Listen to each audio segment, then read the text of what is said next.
जो आने वाले वर्षों में बहुत बड़ा छतनार वृक्ष बनने वाला है। तो ये अभी वीसी साहब से बात हो रही थी, उन्होंने कहा 45 कॉलेजेज हैं, लगता है 10 कॉलेज ही आ पाए, बट जो जिस जज्बे से और जिस पॉजिटिव एटीट्यूड से, जिस विजन से आपने इस चीज की शुरुआत की और आपकी पूरी टीम ने शुरुआत की है, हम लोग जानते हैं कि ये बहुत आगे जाने वाला है और सब बच्चे भी आपके साथ हैं तो बहुत अच्छा होने ही वाला है। एक बहुत जरूरी चीज है, जब ये इस मंच पे आप लोगों ने बुलाया है तो एक बड़े विजन पे जो पूर्णिया में हम लोग काम कर रहे हैं या जहां भी हम लोग कोशिश करते हैं उसको रखने की कोशिश हम लोग जरूर करेंगे।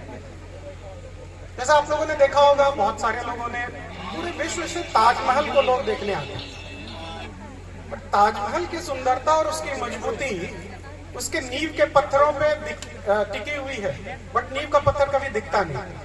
आज अगर इस मंच से मैं बोल पा रहा हूँ तो मेरे भी या आप भी सब लोग जो हैं, सबकी जिंदगियों में कोई ना कोई नींव का पत्थर है और वो नींव का पत्थर उनके गुरु हैं, उनके विश्वविद्यालय हैं और उनके स्कूल।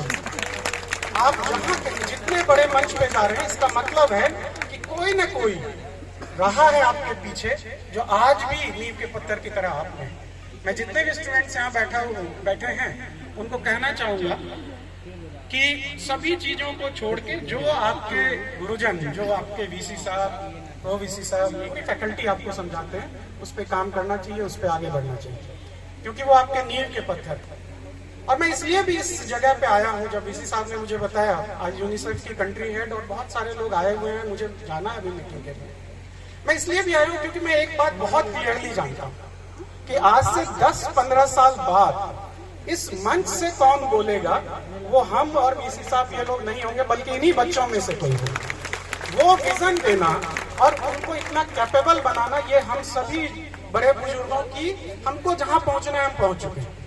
अब हम सब लोगों की कलेक्टिव और व्यक्तिगत रिस्पॉन्सिबिलिटी है कि इन बच्चों को जितना पोटेंशियल इनके अंदर है, हम इस मंच का कौन पूछे, इनको विश्व के सबसे बड़े मंच पे ले जाने के लिए जो करना पड़े करें, दिन रात करें, लेकिन इनको वहां तक पहुंचे।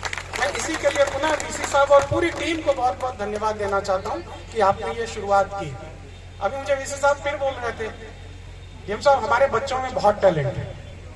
मैं आपको कहना चाहता हूँ, आप जस्ट एक कल्पना कीजिए, सभी पूर्णिया के लोग यहाँ पे हैं, बगल के जिलों से भी आए हुए हैं। जस्ट एक कल्पना कीजिए, कभी कभी मुझे ऐसा लगता है कि ये जो पूरा पूर्णिया का एरिया है, और ऐसा सोचिए, हसोटना समझते हैं हटा देना, तो सभी को सोचिए, सभी इंसानों को हटा दिए तो पूर्णिया क्या बचता है? एक धरती का टुकड़ा बचता है, नहीं और कुछ नहीं बचता। लेकिन पूर्णिया को पूर्णिया कौन बनाता है? पूर्णिया में प्राण कौन लाता है? पूर्णिया का नाम कैसे बड़ा होता है? वो इस पे डिपेंड करता है कि यहाँ के रहने वाले लोगों में कैसा प्राण शक्ति है, यहाँ के रहने वाले लोगों का कैसा सकारात्मक विचार है, यहाँ के रहने वाले कितना आगे बढ़ने का सोचते हैं। और एक बात कि यहाँ की जो युवा पीढ़ी है, जो आगे का जनरेशन है, उसके आंखों में कितने बड़े बड़े सपने, क्योंकि वही बड़े सपने जब हम बड़े बुजुर्ग हो जाएंगे, वही सपने पूर्णिया को पूरे विश्व स्तर पे ले जाएगा। और इस काम के लिए हम सब लोग को कलेक्टिवली काम करने की आवश्यकता है। और जब मैं ये बात कर रहा हूँ तो ये सिर्फ बातों तक सीमित नहीं होना चाहिए। इसकी रेसिपी क्या है? अगर आपको पुलाव बनाना हो तो बात कर ले, पुलाव बड़ा टेस्टी होता है। जैसे मैंने बोला कि बच्चों को पूरे विश्व स्तर पे पहुंचाना है, बड़ा टेस्टी, बड़ा अच्छा दिख रहा है, बट ये होगा कैसे? ये इसकी रेसिपी क्या है? पुलाव बनाने का रेसिपी क्या है? तभी तो पूछते हैं कितना चावल चाहिए, इतना पानी, इसमें ये डालेंगे, ड्राई फ्रूट डालेंगे तो बनेगा। तो इसकी कुछ रेसिपीज हम अपने बच्चों को विश्व स्तर तक कैसे पहुंचाएं, उसकी क्या रेसिपी होनी चाहिए? 2-4 बातें मैं सिर्फ कहना चाहता हूं और अनुरोध करना चाहता हूं आप सभी लोगों से।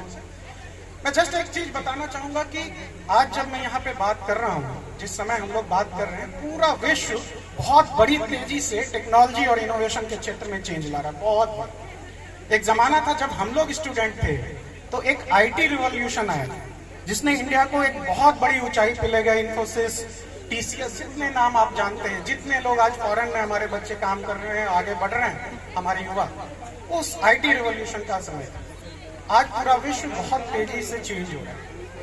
एंड सबसे बड़ी बात है कि India is on the cusp of great transformation. Bharat बहुत तेजी से बदलने वाला है, बहुत तेजी से, और सिर्फ अपनी अतीव जिजीविषा के कारण ये उठ खड़ा हुआ। आप देखते होंगे, लगता होगा कि अब गिर जाए तब गिर जाए। आपने सुना है यूनान, मिस्र, रोमा सब मिट गए यहाँ से, कुछ खास है कि हस्ती मिटती नहीं हमारी, यही खास है ये कल्चर, इस तरह के प्रोग्राम कि हम अपने बच्चों को, हो सकता है कि जैसे अभी इतना किसी साथ खुश हो रहे थे एज ए गार्जियन कि भाई हमारा ये बच्चा आया, इसने नृत्य में अच्छा किया, इसने इसमें अच्छा किया। एक जब बच्चा इनका आया तो इन्होंने बोला अच्छा, अभी जिसने भाव भंगिमा दिखाई आपने देखा होगा, अजय आया था, तो उनको मैंने बताया कि आपको पता नहीं है, जिसे आप सिर्फ एक बच्चा समझ रहे हैं और आपके यहाँ पढ़ाई कर रहा है, वो हमारे किलकारी में ट्रेनर है, one of the best trainers. हमको जो हम रेसिपी की बात कर रहे हैं, रेसिपी ये है कि इस मंच से विश्व के सबसे बड़े मंच तक ले जाने का बेंचमार्किंग हमको सोचना होगा। अगर हम डांस के फील्ड में हैं, अगर हम, आपने कहा कि स्पोर्ट्स मीट कराया, अगर 100 मीटर दौड़ने के लिए हम अपने बच्चे को प्रेरित कर रहे हैं और यहाँ पुरस्कार दे रहे हैं, तो हमको देखना चाहिए कि ओलंपिक में 100 मीटर जाने वाले का क्या समय था और हमारा क्या समय है, और उस गैप को फिल करने के लिए हमको क्या करना पड़ेगा। अगर सोचना ही है तो हम ग्लोबल बेंचमार्क रखें, छोटा नहीं सोचें, तभी हम पूरे पूर्णिया को आगे ले जाते हैं। अगर हमें सोचना है, पहली चीज कि नेशनल और ग्लोबल बेंचमार्क से नीचे कभी नहीं सोचें, और वहां अगर आप सोचेंगे तो आप छोटे छोटे प्रतियोगिताएं तो जीतते चले जाए, ये पहली चीज है। और इस पे हम सब लोग को मिल बैठ के काम करना चाहिए। हमारे साथ डॉक्टर डी राम साहब हैं, इतने प्रसिद्ध डॉक्टर हैं, और मैं जब बहुत छोटा था तब उनसे ट्रीटमेंट लिया करता था, मेरे पेरेंट्स बताते हैं, और आज यहाँ पे हैं तो हम लोग की मुलाकात हमेशा होती रहती है। अगर डॉक्टर साहब यहाँ हैं, मैंने इन्हें भी कहा है, IMA के चेयरमैन भी आने वाले थे, मेडिकल फील्ड में इतना हम काम कर रहे हैं, जब इतने डॉक्टर्स हैं तो हमको देखना चाहिए कि क्या बेहतरीन कर सकते हैं हम, कि हमारे रिपोर्ट्स, हमारे जो शोध है, हमारा जो R&D है, वो पूरे विश्व के जो स्तर के मैगजीन है उसमें कैसे छपे। हमको विश्व स्तर तक, नेशनल स्तर तक जाने के लिए हर चीज करना चाहिए। तो जो पहली चीज मैंने बताई उसकी रेसिपी, कि हमें अपने स्टूडेंट्स को बड़ा विजन देना पड़ेगा। जब वो पूर्णिया में घूम रहे होते हैं तो यही की 4 चीजें दिखती हैं। जब इस विद्यालय में पढ़ रहे होते हैं तो आपका कॉम्पिटिटर कौन होता है? तो हमारा जो क्लास में पढ़ने वाला दोस्त है, उससे नोट्स छुपाते रहते हैं। अरे इनसे क्या छुपाना, ये आपके दोस्त हैं। टीम एज टीम काम कीजिए। कंपटीशन करना है तो अगर CBSE का एग्जाम है तो पूरे इंडिया से करो ना, ठीक है। कंपटीशन बड़ा रखिए, विजन बड़ा रखिए, और जो आपके साथ है वो तो आपके टीम के मेंबर। जो दूसरी और बहुत जरूरी बात कहनी है, मुझे हमेशा दिखता है कहीं भी अगर कोई प्रॉब्लम है, उसमें रिसोर्स, संसाधनों की कमी नहीं है, संसाधनों का प्रॉब्लम नहीं है, माइंडसेट का प्रॉब्लम। और वो माइंडसेट का प्रॉब्लम क्या है? आदमी शुरुआत ही इसी बात से करता है कि ये नहीं हो सकता, ये नहीं किया जा सकता, तुमसे नहीं हो पाएगा। मैं एक बात कहना चाहूंगा अपने सारे फैकल्टीज को और सारे स्टूडेंट्स को, अगर आप अपने दोस्त के लिए कुछ नहीं कर सकते, आप अगर अपने बच्चों के लिए कुछ नहीं कर सकते, सिर्फ इतना कहिए, जब वो कहता है कि मैं ये करना चाहता हूँ, आप कहिए तुम जरूर करोगे, और तुम जितना सोच रहे हो उससे ज्यादा करोगे। अगर सिर्फ इतना आप करता है, कुछ देने नहीं चाहता, मैं सिर्फ कह रहा हूँ कि सिर्फ एक मनोबल बढ़ाने का काम, हिम्मत बढ़ाने का काम। बहुत सारे लोगों को मैंने देखा है। अब आपको जस्ट एक एग्जाम्पल बताऊंगा, इसमें भी बताऊंगा, और ये बिल्कुल छोटे बच्चे से शुरू करना चाहिए। आप देखें, कोई चाहता है कि हमारा बच्चा आगे नहीं बढ़े, बट गाहे बगाहे हम उनका मनोबल तोड़ते रहते हैं। एक एग्जाम्पल देना चाहते हैं। मान लीजिए आप घर में हैं, आपका बहुत छोटा सा बच्चा है, 6-7 साल का, एक बाल्टी भरी हुई है पानी से, और वो बच्चा जाता है और उठाने लगता है, दोनों हाथ से पूरा लगाता है बल, और आप देखते हो, अरे तुम क्या कर रहे हो, तुम ये कर पाओगे, और तुमसे उठेगा, ये बहुत भारी है। आप जैसे ही ये कहते हैं, और ये एक एग्जांपल मैं दे रहा हूँ, ऐसे रिपीटेडली डेली हम लोग ये चीज करते हैं, तो आप जैसे ही ये कहते हैं, उसके अंतर मन में ये बैठता चला जाता है, अच्छा ये मैं नहीं कर पाऊंगा, मैं नहीं कर पाऊंगा। क्या दूसरा वे हो सकता है? दूसरा वे ये हो सकता है कि आप भी दौड़ के जाइए और उसमें हाथ लगाइए और उठा दीजिए, और उसको कहिए कि अरे तुमने उठा दिया, वाह तुम तो बहुत ताकतवर हो।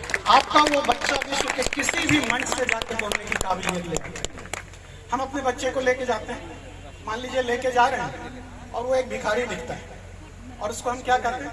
बताइए कोई भी क्या कहते हैं? अगर नहीं पढ़ोगे तो यही हो जाओगे।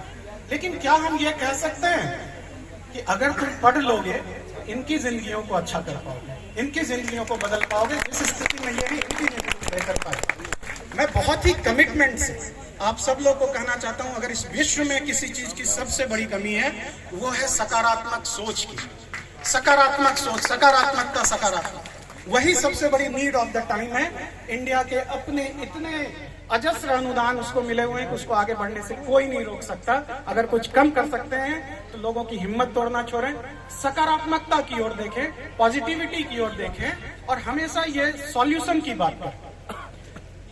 अंतिम चीज मैं कहना चाहूंगा, अंधेरा अंधेरा चिल्लाने से आज तक किसी ने अंधेरे को जाते हुए नहीं देखा है। आप चिल्लाते रहिए अंधेरा है, सब गड़बड़ है, कभी समाधान नहीं। अंधेरा कब मिटता है? जब आप एक रोशनी जलाते हैं, चाहे वो एक दिया ही क्यों नहीं। तो रोशनी जलाने की कोशिश करें। समस्याओं का समाधान कैसे होना है, प्रॉब्लम सॉल्विंग एटीट्यूड हमारे बच्चों में कैसे आना है, चाहे वो छोटी सी समस्या हो या बड़ी समस्या हो, ये इनकलकेट हमें बच्चों में कैसे करना है, ये बहुत आवश्यक है। एक चीज और बताना चाहता हूं कि देश कैसे बढ़ते हैं। आप सोचें, अमेरिका की सुपर पावर हम लोग कहते हैं, उसकी एक कंपनी है एप्पल। अगर उसके पूरे नेटवर्क को हम लोग देखें तो 7वें नंबर पे, 7वां देश, अगर वो एक देश होता तो 7वां नंबर का देश होता। इतना जीडीपी है, मोर देन 3 ट्रिलियन। किसने बनाया? एक युवा है, स्टीव जॉब्स, जो पढ़ाई कर रहा होगा कभी। मार्क जकरबर्ग, फेसबुक आप लोग यूज करते हैं। ऐसे ऐसे युवा कैसे तैयार हो? क्या वो कहीं बाहर से आएंगे? इंडियंस में, हम सभी में कुव्वत की कमी नहीं है, टैलेंट की कमी नहीं है, बट एक इकोसिस्टम देना, एक विजन देना। अगर आज वीसी साहब एंड टीम ने ये मंच बनाया, तभी तो उस जो कलाकार हमारा बच्चा था उसकी कलाकारी सामने आ पाई, नहीं तो वो भी किताब लेके ही घूमता रहता। इकोसिस्टम बनाइए, कुव्वत दीजिए उसको, कल्चर बनाइए। और अगर हम लोग ऐसा कर पाए तो हम उस जिले से बात कर रहे हैं जो जिला 1770 का जिला है, न केवल राज्य में बल्कि पूरे इंडिया का सबसे one of the oldest district है। इस प्राउड पे लेके आगे बढ़िए। और अगर हम लोग ये कर पाए तो कोई ऐसा मंच नहीं है जिसमें हमारे बच्चे नहीं पहुंच पाएंगे। मैं जानता हूं कि आप लोग कल्चरल प्रोग्राम देखने के लिए ललायित होंगे और मैं बहुत समय ले रहा हूं, लेकिन बच्चों के बीच आना अच्छा लगता है, क्योंकि हम लोग जहां पहुंच गए। अब देश को कौन आगे ले जाएगा, दुनिया को कौन आगे ले जाएगा, वो सब आप लोग यहाँ पे बैठे हैं। बहुत बहुत धन्यवाद। बहुत बहुत धन्यवाद। हमारे आदरणीय जिला पदाधिकारी श्री कुंदन कुमार जी हम सबों को संबोधित कर रहे थे और पॉजिटिविटी की बात कर रहे थे। हम सभी जानते हैं कि पॉजिटिविटी, सकारात्मकता हमारे संस्कार में है।